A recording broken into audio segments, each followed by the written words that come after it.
রহমতুল্লাহ বরকাতুহু। দর্শক বিন্দু, আশা করছি আপনারা সকলে ভালো আছেন, সুস্থ আছেন। আর আপনাদের রোজা খুব ভালোই কাটছে, মাশাআল্লাহ, আলহামদুলিল্লাহ। আজকে তিল তিল করে একটা একটা করে রোজা মোটামুটি 18টা কমপ্লিট হয়ে গেছে। কালকে 19টা হবে ইনশাআল্লাহ। তো আসুন আমরা এই রোজা সম্পর্কে কিছু জেনে নিই। অনেককে দেখা যায় যে বৌমাকে রোজা রাখতে বলে কাজ করায়, কিন্তু নিজের মেয়েকে না দেওয়া তাগিদ দেয় না। কেন এটা? নিজের মেয়ে রোজা রাখতে তাগিদ দেওয়া হয় না, কিন্তু যে বৌমা তাকে কিন্তু রোজা রাখানো হয় এবং তাকে কাজ করানো হয়। আর নিজের মেয়েটা বাড়িতে ঘুরবে, খাবে, ফিরবে, তাকে রোজা রাখার জন্য বলা হয় না। কেন? তো চলুন জেনে আসি।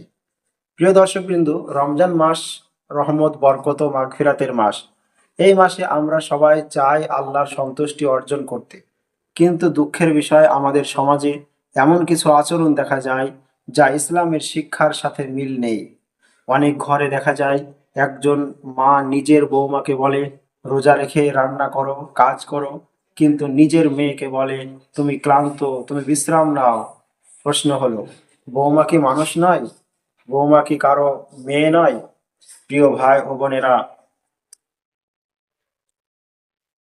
মনে রাখতে হবে, আজ যে মেয়ে আপনার ঘরের বৌমা, সেও একদিন তার মায়ের ঘরের আদরের কন্যা ছিল। কোরআনের শিক্ষা, আল্লাহ তাআলা কোরআনে বলেন, ইন্নাল্লাহা ইয়া'মুরু বিল আদলি ওয়াল ইহসান। নিশ্চয় আল্লাহ ন্যায় বিচার ও উত্তম আচরণের নির্দেশ দিয়ে দেন। সূরা আন-নাহাল 90 নম্বর আয়াত। অর্থাৎ ইসলাম আমাদের শিখিয়েছে মেয়ে হোক বা বৌমা, সবার সাথে ন্যায় ও সুন্দর আচরণ করতে হবে। হাদিসের শিক্ষা, রাসূলুল্লাহ সাল্লাল্লাহু আলাইহি ওয়াসাল্লাম বলেছেন, তোমাদের মধ্যে সেই ব্যক্তি উত্তম যে তার পরিবারের সাথে উত্তম আচরণ করে। হাদিস তিরমিজি। অর্থাৎ একজন মানুষের ভালো হওয়ার বড় প্রমাণ হলো সে তার পরিবারের সাথে কেমন আচরণ করে।